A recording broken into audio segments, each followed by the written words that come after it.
माँ दुर्गा के 8वें रूप को माँ महागौरी कहा जाता है। माँ महागौरी के इस विशेष रूप के बारे में आप हमें बताइए। माता महागौरी 8वां स्वरूप है नवदुर्गा में। माता पार्वती का ही ये स्वरूप है। जब विवाह हो गया, शिव जी के साथ में उनका विवाह होता है, तो विवाह होने के बाद में कैलाश में ही माता विराजमान थी। एक दिन शिव जी आए और आकर के उनसे बात करना चाहे। दोनों बात करते करते कुछ ऐसा बात हुआ कि माता रुष्ट हो गई और रुष्ट होकर के जाकर के एक स्थान पर तपस्या करने लगी। बहुत अधिक समय हो गया और अधिक समय होने के बाद तपस्या के कारण इनके शरीर में चंद्रशी आभा प्रकट हो गई।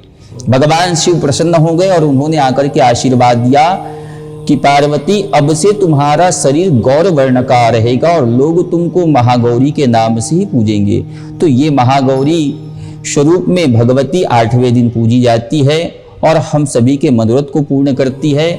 इस दिन हम माता महागौरी के स्वरूप में सौभाग्यवती माताओं को श्रृंगार 16 श्रृंगार करके 16 श्रृंगार माता के समक्ष हमको अर्पण करना चाहिए।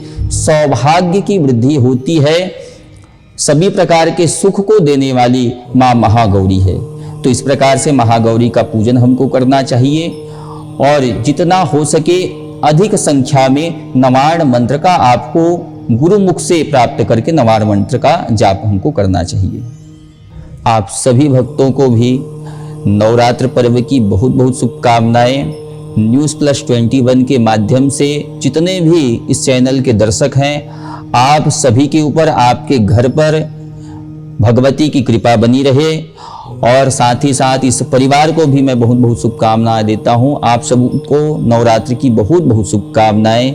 जय मां जगदम्बे।